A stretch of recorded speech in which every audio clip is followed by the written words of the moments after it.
First টাইমের রয়ে গিয়েছো, যে কারণে 2025 সালে এসে ওদের সাথে পরীক্ষা দিয়েও তোমরা 2025 যত এডমিশন পরীক্ষা আছে সব জায়গায় পরীক্ষা দিতে। আর ডিয়ার স্টুডেন্ট, আসসালামু আলাইকুম। আজকে আমরা যে বিষয় নিয়ে আলোচনা করবো সেটি হচ্ছে ইমপ্রুভমেন্ট বা ফেল করলে তোমাদের করণীয় কি। এই বিষয়ে সবচেয়ে বেশি কোশ্চেন করতেছে আমাকে, হোয়াটসঅ্যাপে নক করে কল করে বলতেছো যে ভাইয়া আমি ইমপ্রুভমেন্ট দিতে চাই বা আমার ফেল এসেছে, এখন আমি কি করব। দেখো এই জিনিসটা আজকে এ টু জেড ক্লিয়ার করবো। যে এখানে দুইটা বিষয় আছে, একটা হচ্ছে ইমপ্রুভমেন্ট, তোমার ইমপ্রুভমেন্ট সম্পর্কে জানতে হবে। আরেকটা হচ্ছে যে ফেল। ফেল তো আমরা সবাই জানি যে ফেল করলে তো ফেল হয়ে যায়, তাই না? 33 নিচে নিচে পাইলে আমরা ফেল করে ফেলি। তো এখন এই দুইটা বিষয়ের মধ্যে পার্থক্য কি দেখো, এ টু জেড আমরা জানি। ধরো তুমি এসএসসি 2023 সালে দিয়েছো, যেহেতু তুমি 2025, তো 2023 সালে এসএসসি দিয়েছো।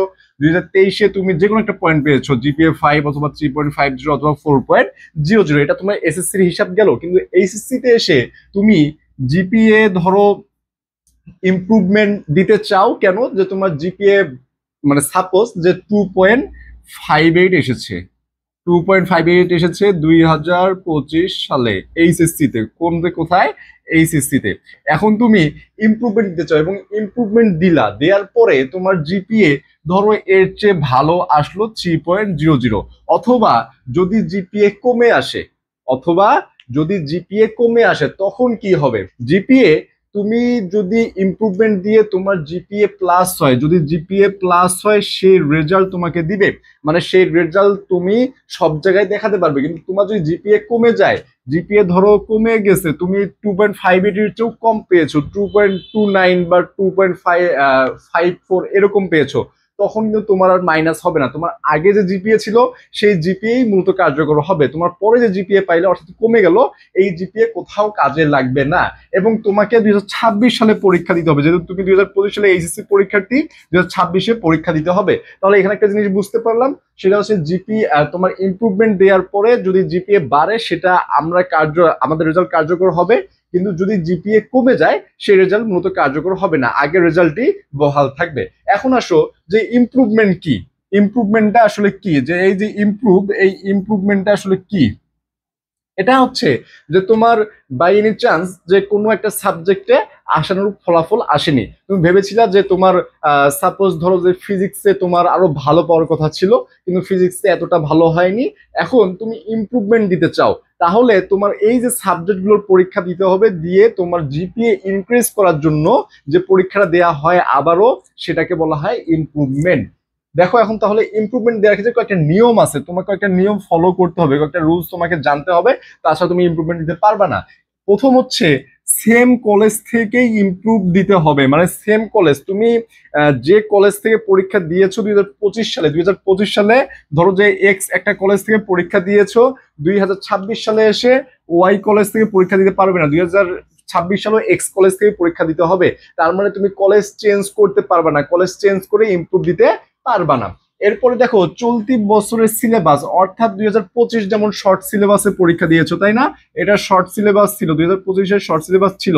কিন্তু 2026-এ যারা পরীক্ষা দিবে এদের হচ্ছে ফুল সিলেবাস, এদের ফুল। তাহলে তোমাকে অবশ্যই ফুল সিলেবাস ফলো করতে হবে, তুমি শর্ট সিলেবাসে পরীক্ষা দিতে পারবা না। আবার দেখো সব বিষয়ের পরীক্ষা দিতে হবে। ইমপ্রুভমেন্ট ভাইয়া যে তোমার ধরো ফিজিক্সে খারাপ আসছে আমি বললাম, এখন তুমি জাস্ট ফিজিক্সই পরীক্ষা দিবা তা হবে না, তোমাকে সবগুলো সাবজেক্ট আবারও পরীক্ষা দিতে হবে, এ টু জেড, একটা সাবজেক্টও বাদ দেওয়া কিন্তু যাবে না। এখন কি 2027-এ পরীক্ষা দেওয়া যাবে? তুমি কি 2027-এ পরীক্ষা দিতে পারবা? 2027-এ পরীক্ষা দিতে পারবা না, তোমাকে 2026-এই পরীক্ষা দিতে হবে। আর এটা আবার 1 বছর গ্যাপ দিয়ে পরীক্ষা দেয়া যাবে না, ঠিক আছে? এখন হচ্ছে মেডিকেল ভর্তি পরীক্ষা দেয়া যাবে কিনা।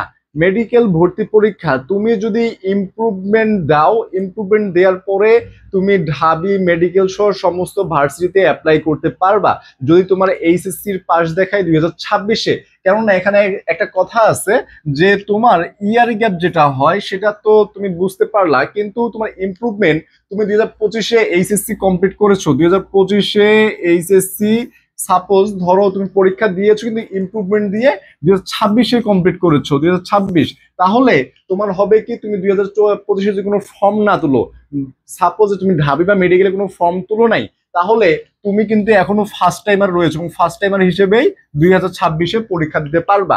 এখানে সেকেন্ড টাইমারের কোনো কার্যকর ভূমিকা পালন করবে না। 2026-এ তুমি ফার্স্ট টাইমারই থাকবা। কিন্তু তুমি যদি ফর্ম তুলে ফেলো, একবার যদি ফর্ম তুলে ফেলো ঢাবিতে, যেগুলো ফার্স্ট টাইম পরীক্ষা দেওয়া যায়, শুধুমাত্র ঢাবিতে যেমন সেকেন্ড টাইম নাই, তুমি যদি ফর্ম তুলে ফেলো তাহলে কিন্তু তুমি 2026 পরীক্ষা দিতে পারবে না। এই জন্য ফর্ম তোলা যাবে না তুমি যদি ইমপ্রুভমেন্ট দাও।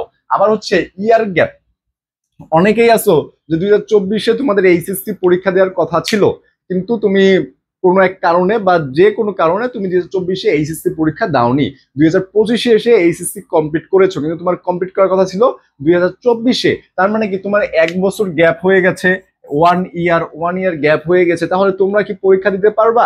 মেডিকেল বলো, ঢাবি বলো, যে কোনো জায়গায়? হ্যাঁ ভাইয়া তোমরাও পারবা। তোমরা যদি 2026-এ কোনো রকম ফর্ম তুলে না থাকো, তার মানে তোমরা ফার্স্ট টাইমারে রয়ে গিয়েছো। যে কারণে 2025 সালে এসে ওদের সাথে পরীক্ষা দিয়েও তোমরা 2025-এ যত এডমিশন পরীক্ষা আছে সব জায়গায় পরীক্ষা দিতে পারবা। এবং আরেকটা ব্যাপার হচ্ছে ফেলের ব্যাপারে একটু কথা বলি।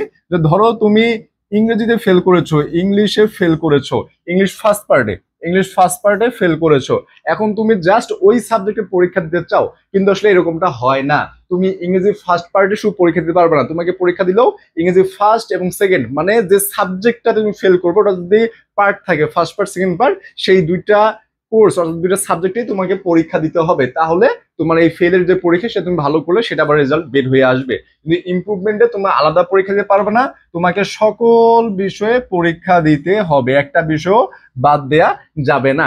এখন আরেকটু কথা বলি যে তোমাদের ইমপ্রুভমেন্ট বলো, ফেল বলো, সব তো গেল। এখন তোমাদের যেহেতু সময় কম, তোমরা এই সময় কমের মধ্যে কেউ যদি আমাদের সাথে প্রিপারেশন নিতে চাও, যে ভাইয়া আমরা আপনাদের সাথে প্রিপারেশন নিতে চাই, সেটা যে কোনো ব্যাচ হতে পারে। ক্যানভাস টু ক্যাম্পাস 0.4, এটা হচ্ছে চারুকলার জন্য। GST ICU 0.4, due target 0.4, CU plus RU postmortem 0.4, আরো আছে হোয়াইট ইংলিশ, হোয়াইট অ্যাপ্রন। যারা মেডিকেলের জন্য পড়াশোনা করতেছো তাদের ইংরেজি কমপ্লিট করে দেওয়া হবে। এই যে কোর্সগুলো তোমরা এখানে এনরোল করে ক্লাস করতে পারো। তোমরা যদি কেউ এনরোল করতে চাও তাহলে 01720828052, এই যে এই নাম্বার হোয়াটসঅ্যাপ অথবা ডিরেক্ট কল করে কিন্তু ভর্তি হয়ে ক্লাসগুলো করতে পারো। এখন তোমাদের উদ্দেশ্যে কিছু কথা বলি যে ভাইয়া তোমার ধরো মিনিমাম 3.50 আপ করে ফেলেছো, 3.50 আপ করে ফেলেছো, অর্থাৎ তোমার ভার্সিটিতে পরীক্ষা দেওয়ার যোগ্যতা অর্জন হয়েছে। তাহলে আমি বলবো জাস্ট এই জিপিএটা বাড়ানোর জন্য তুমি ইয়ার গ্যাপ বা ইমপ্রুভমেন্ট দিও না। তোমার জীবন থেকে 1 বছর চলে যাওয়া মানে তুমি এটা বুঝতেও পারবে না। যখন আমাদের স্টেজে আসবা তখন বুঝতে পারবা যে একটা বছর আসলে কি ছিল। তুমি এই 1 বছর হারানোর মানে অনেক কিছু হারিয়ে ফেলবা। তোমার যত ফিউচারে আসবে সবকিছু কিন্তু 1 বছর দেখবা লেট হয়ে যাচ্ছে। তোমার যেমন চাকরিও তুমি যদি করো, সরকারি জবের ক্ষেত্রেও তোমার 1 বছর মাইনাস হয়ে যাবে। তুমি গ্রাজুয়েশন কমপ্লিটের আগেই তোমার 1 বছর মাইনাস হয়ে যাবে। তো এই সকল দিক বিবেচনা করে আমি বলবো কারো যদি 3.50 আপ থাকে তাহলে ভাইয়া আপনারা দয়া করে ইমপ্রুভমেন্ট না দিয়ে ভার্সিটির জন্য প্রিপারেশন নেন। কারণ ভার্সিটিতে অনেক স্টুডেন্ট আছে, বহুত স্টুডেন্ট আছে যারা 3.50 আপ করে আজকে ভার্সিটিতে পড়াশোনা করতেছে, বড় বড় জায়গায় আছে। তো এটা চান্স পাওয়ার পরে জিপিএটার ম্যাটার করে না, যার কারণে আপনারা জাস্ট পরীক্ষা ধরে অ্যাবিলিটি থাকলে পরীক্ষা দেওয়ার প্রিপারেশন নেন। তো আজ এই পর্যন্ত। এবং এই বিষয়ে কারো যদি কোনো কমপ্লেন থাকে, কমপ্লেন বলতে কারো যদি কোনো সমস্যা থাকে, কেউ যদি কিছু বুঝে না থাকো, তাহলে আমাদের এই হোয়াটসঅ্যাপে নক করতে পারো। শুধুমাত্র যে ভর্তির জন্য নক করতে হবে এমনটা না, যে কোনো সমস্যার কারণেও কিন্তু নক করে সে বিষয়টা জেনে নিতে পারো। তো আজ এই পর্যন্তই। আসসালামু আলাইকুম, ধন্যবাদ।